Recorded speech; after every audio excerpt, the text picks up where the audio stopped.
కావాల్సిన మా నాయనకు అంటే సార్ అని చెప్పి ఎవరు సర్పంచ్ కాదని రాసుకొని ఆ ఊరికి ఇచ్చి ఎవరు సర్పంచ్ కాదని మీ ఊరికి ఇచ్చిండు. ఇచ్చి అప్పుడు పోలీసులకి ఇట్లా ఎత్తుకొని వస్తే మగ పిల్లలకి ఇట్లా పట్టుకొని వస్తే గుట్ట నా పాలు చేకి అప్పుడు దిమురుకుపోయి పడ్డారు పిల్లలు, నా పిల్లలు. అట్లా పడ్డాక చేసినాక మళ్ళా ఆ షేడ్కి ఇక వద్దకి అంటే చెప్పి మా వాళ్ళు ఏమన్నా ఒక నెలలు ఉంది బిడ్డ దాంట్ అని చెప్పి ఈయన లేడు. ఇక ఈయన లేడు, ఈయన ఆయన సోతులే ఉన్నాడు. ఇక ఈయన లేకపోతే ఇట్లా పూల దండలు వేసుకుంటూ కేక్ పెట్టుకుంటూ దిగిండు. నన్ను ఒక కాలు నాకు ఎండి పుస్తక కట్టిన నా కానీ నాకు ఒక పూల దండ కూడా వేసి కట్టలేడు.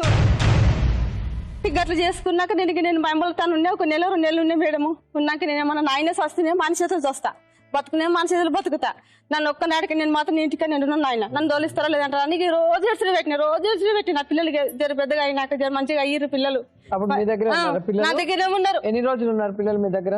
ఇక నా దగ్గర ఎన్ని రోజులు ఇప్పుడు నా బిడ్డ ఇప్పుడు పెద్ద మనిషి అయిన దగ్గర నా దగ్గరనే ఉండరు. మరి ఆయన దగ్గర ఎట్లకి వెళ్ళారు?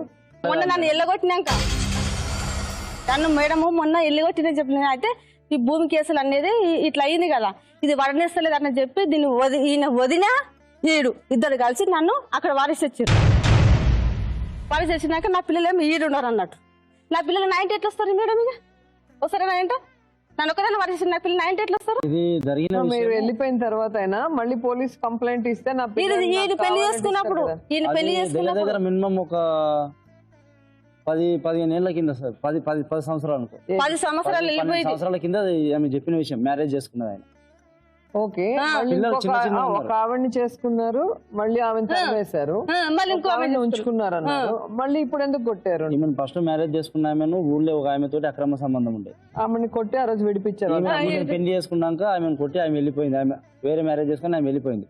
వీళ్ళు పెళ్లి చేసుకున్నాక మళ్ళీ 2 పిల్లలు పుట్టినాక ఒక పిల్లలు ఒకరు 1 year ఉన్నారు, ఒకరు 6 నెలలు ఎట్లున్నో ఇంచుమించు అట్లా తేడాలు ఉన్నారు, పాలు చిక్కుతున్నారు అన్నారు పిల్లలు. ఆ టైంలో ఈమెను కొట్టి మా ఊరికి పంపించి ఈ ఆయన ఏం చేసిండు మళ్ళీ వేరే ఆమెను పెళ్లి చేసుకున్నాడు. పెళ్లి చేసుకున్నప్పుడు పిల్లలు ఈయనతోనే ఉన్నారు. ఖాళీ తల్లిని మాపు కొట్టి రాత్రి 2 గంటల రాత్రి నా ఇంటికి వచ్చింది మేడం. ఇలా ఎన్ని సంవత్సరాలు అయింది? ఇది మినిమము 12-13 సంవత్సరాలు అవుతుంది మేడం. అప్పుడు మళ్ళీ ఇవన్నీ సెటిల్ చేసి మళ్ళీ ఆమె తీసుకొచ్చి మొయినాబాద్ నా మొగడు నాకు కావాలంటే మళ్ళీ ఇంటికి అండి ఏడిస్తే మళ్ళీ మొయినాబాద్ పిఎస్కి వచ్చి పిఎస్లోకి వెళ్ళి కానిస్టేబుల్ తీసుకొని పోయి పిల్లల్ని పోలీస్ స్టేషన్కి రప్పించి మళ్ళీ నేను పిలిపించి అక్కడ మాట్లాడి సమాధానం చేసి తోలిచ్చిన మేడం. మళ్ళీ ఎన్ని సంవత్సరాలు ఉన్నారు? మళ్ళీ అట్లా ఇప్పుడు మినిమం ఒక 10 సంవత్సరాలు మంచిగానే ఉన్నారు, 10-11 సంవత్సరాలు. ఇక చిన్న గొడవలు ఈ ఆల్మోహన్ ఏం నడిచినాయి మంచిగానే ఉన్నారు.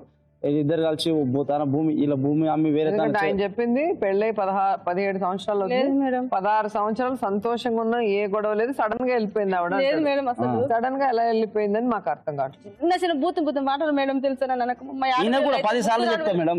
పిల్ల ఆల్రెడీ ఈయన బిడ్డ పుష్పవతి అయినాక కూడా ఇంకా చిన్న మాటలు మాట్లాడితే చెప్పిన మేడం నేను అట్లా మాట్లాడకు, చిన్న పిల్లలు గారు, పిల్ల పెద్దగా అయింది, చూస్తున్నావు చుట్టుపక్కల అందరు ఎట్లా అవుతుండ్రు చూస్తున్నావు, ఇంకా నీ బిడ్డ ఇప్పటి వరకు నీ మాట వింటుంది అంటే కూడా ఇంకా నీ అదృష్టం అనుకో. చిన్న మాటలు మాట్లాడదు, గలీజ్ చిన్న మాటలు మేడం. ఎవరు నన్ను ఏమన్నా తీసుకోపో, ఏమన్నా చేసుకో, అన్న అనుకో, ఏమన్నా తెచ్చి పైసలు కావాలి తీసుకురా. ఈయన పని చేస్తాడు, పని చేసిన పైసలు తెస్తాడు, అల్మార్లో పెట్టుకుంటాడు, తాళం వేసుకుంటాడు, కట్టుకుంటాడు. పిల్లలకు చాయ్ బిస్కెట్ ఇక ఇంట్లో ఉంటాయి కదా మేడం, చిన్న వసూలు. ఎవరిని అడుగుతారు? తల్లిని అడుగుతాడు. ఈయన పొద్దుగాల 6 గంటలకు పోతాడు, రాత్రి 8 గంటలకు వస్తాడు. సండేకి పని చేసే వాళ్ళం అందరం అంతే మేడం, నేను కూడా అంతే. 6 గంటలకు పోతా, నైట్ 8 అయితే 9 కూడా అవుతుంది ఇంటికి వచ్చినాక. అట్లా పోతాం. ఇంటికి ఉన్న ఆడవిళ్ళకి ఏమైనా 10 రూపాయలు ఇచ్చిపోతే ఆమె ఏమైనా తెచ్చి పెడుతుంది మనకు. ఆయన ఆవిడ ఉండగానే పెళ్లిళ్ళు చేసుకున్నాడు, వేరే వాళ్ళని ఉంచుకున్నాడు, గొడవలు అయినాయి, అన్ని అయినా కూడా వాళ్ళతో ఉన్నారు మేడం. ఇప్పుడు ఫైనల్ గా ఎన్ని రోజులు అయింది ఆయన దగ్గర నుంచి దూరం అయిపోయి? ఇప్పుడు మినిమం ఒక 6 నెలల దగ్గర అవుతుంది మేడం. అంత పెద్ద గొడవ, పిల్లల్ని కూడా వదిలేసి రావాల్సినంత పెద్ద గొడవ ఏం జరిగింది? అయితే ఇంటి ముందర జాగ కోసం మేడం ఆయన వాళ్ళ అన్న వదిన ముగ్గురు కలిసి తీసుకుందాం అంటారు. ఈమెనేమో వద్దన్నది. వడనీయకపోతే ఏం చేశారంటే వచ్చేదాక వీళ్ళు ఏం చేశారు, ఆ భూమి తీసుకున్నారా లేదా తెలియదు. వీళ్ళ అన్న వీళ్ళు వదిన వీళ్ళు మాట్లాడారు, ఎప్పుడు మాట్లాడారు మేడం. తక్కిరిబాటు మాట్లాడినంటే ఏదో ఒకటి కిట్కిట్ అయితే వీళ్ళ అన్న వదిన మాట్లాడి పగలో సంసారం మిడగొడుతుంది మేడం తెలుసు. దానికి పని రాదు. నేను అంటే ఆడికంటే పనిపోయినా నేను దీన్ని వదినేమో రోజు నార్సింగ్ రోజు తాను వండుకొని 1000 రూపాయలు సంపాదిస్తాడు. మా ఆడపిల్లలు అన్నమాట అది వండుకో ఆడపిల్లలు మొగలుతాను అది వండుకుంటే ఆడపిల్లలు మొగలు అన్నమాట గుంజులు ఆడితే నేను వండుకోనని చెప్పి నేను అది చేసిన ఇప్పుడు అందరికీ ఈయనకి చెప్పిందంట మేడం. తెలుసా మేడం ఆ విషయం కూడా ఈయనకి చెప్పిందంట. ఆ విషయం కూడా నేను బావని చెప్పినా. నన్ను ఇట్లా మీ బావకి అంటున్నావు. ఇట్లా అన్నాడు దాని మరి గురించి నువ్వు అదే నన్ను అడుగు, మరి ఏమైతుంది రేపటి నాటికి మంచి చెడ్డ అవుతుంది, నేను ఒకదాన్ని ఉంటాను, నువ్వు ఎక్కడంటే అక్కడ పోతావు, ఇట్లా మంచిది కాదంటే అడిగితే ఈయన సైలెంట్గా ఉన్నాను. ఇట్లా చెప్పి మా బిడ్డను మొన్న అప్పుడు పోయినసారి ఇప్పుడు ఎండాకాలంలో సెలవులు మరి వేసి 8 వదిలేసిన. నెలలు ఆయన వదిలేసి దూరంగా ఉన్న మీరు ఇప్పుడు సడన్ గా మళ్ళీ ఆయన దగ్గరికి ఎందుకు రావాలనుకున్నారు? నేను ఆయన దగ్గరికి రావాలని వేయలేదు మేడం, ఏం లేదు సార్ ఆయన దగ్గరికి రావాలని వేయలేదు. మా అక్కని ఎట్లయితే కొట్టి తోలిచ్చినవో అట్లే నీవు ఎట్లా రావాలని అట్లా రప్పిస్తానని చెప్పి ఫస్ట్ ఆయన కంప్లైంట్ ఇచ్చింది మేడం నా మీద. ఒక రోజు మాపు నా తానికి వచ్చి తోలిచ్చిపోయాడు, ఆయనే వాళ్ళు వదిన ఇద్దరు కలిసి నా తాను వచ్చి తోలిచ్చిపోయాడు. నేను లంగ రోజులు ఉంటాను మేడం, సంటికి పని చేస్తాను, నా తానికి వచ్చి మేము తోలిచ్చారు మాపు. తెల్లారి పోయి ఆయన కంప్లైంట్ ఇచ్చారు, ఇట్లా వాళ్ళతో అక్కడ ఆయన దొరకపోయి నాకు సంసారాన్ని తోలిస్తలేడు. ఇక దానికి వేరే ఏదో అక్కడ సంబంధం పెట్టి అవి ఇట్లా దొరకపోయి నా దానికి పని చేయదు, నాకు సంసారం చేయదు అంటే అన్నాడు. అన్నాక పోలీస్ స్టేషన్ అన్నా మేడం మాట్లాడినా, ఆయనే మాట్లాడి సాయంత్రం పూట మళ్ళీ ఆయన ఎంబడే తోలిచ్చారు. ఈమెను పోయి తీసుకుపోయి ఇడిచేసినాక ఆయన వచ్చి 15-20 రోజుల్లోనే పెళ్లి చేసుకున్నాడు. ఈమె ఏం చేసింది, ఆయన దోలిచ్చి వచ్చి వీళ్ళు ఇడిచిపెట్టి వచ్చినాక వారం రోజులకు మా ఊరికి వచ్చింది.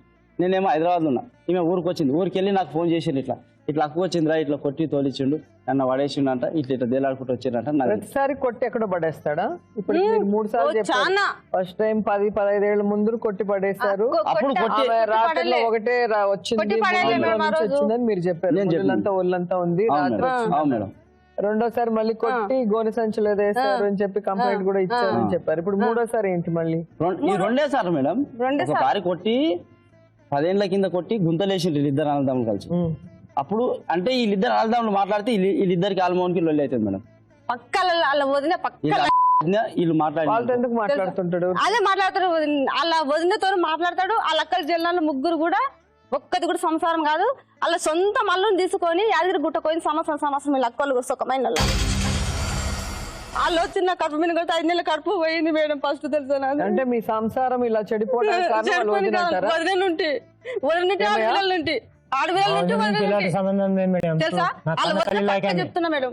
నా కన్న తల్లిలాకే మీకు సంబంధం కాదు, మీ వదిన మాటలు వినే మీరు మీ భార్యను బాధ పెడుతున్నారు, తరిమేస్తున్నారు, గుంతలో పడేస్తున్నారు. మా వదిన చెప్పిన మాట మీకు వెళ్ళి మా మీద నాకు చెప్పలేదు, ఈమె నేను బాధ పెట్టేది లేదు. మరి మీ వదిన చెప్పింది వాళ్ళ ఇంటి ముందర ఉన్న స్థలం కోసమే మీరు మా కొట్లాడుతున్నారు. ఇద్దరికి వర్తిస్తుంది, మేము ఇద్దరం తీసుకుందామని అనుకున్నాం మరి మేడం. మీ భార్య వద్దన్నప్పుడు ఎందుకు దానికి గొడవ పెట్టుకుని భార్యను వదులుకునేంత దూరం ఎందుకు వెళ్ళావు? మేడం అది మాకు స్థలం మాకు కలిసి వస్తుంది, వేరే వాళ్ళు ఇప్పుడు నా పాలు వచ్చింది. మీ అన్న వదిన వాళ్ళకు వచ్చిన భాగాన్ని ఖర్చు పెట్టుకుని ఎంజాయ్ చేసేసారు. మీరేదో తెలివైన వాళ్ళు, లేదా మీ బామర్ది ఏదో చెప్పాడో మీరు ఎక్కడో వడ్డీకి ఇచ్చారో భద్రంగా పెట్టుకున్నారు. నేను మీ అన్న కన్నా నువ్వు గొప్పవాడేం కాదు కదా, మీ అన్న భద్రంగా పెట్టుకొని అది కొనుక్కోవచ్చు కదా. మరి ఆయన డబ్బులు ఆయన ఖర్చు పెట్టుకొని నిన్నెందుకు టార్చర్ పెట్టి మీ ఇద్దరిని ఎందుకు విడదీసి ఆ డబ్బుల కోసం ఇంత ప్రాబ్లం చేస్తాడు? నీ ఇంట్లో మీ పిల్లలు సంసారం చేసేది సర్పంచ్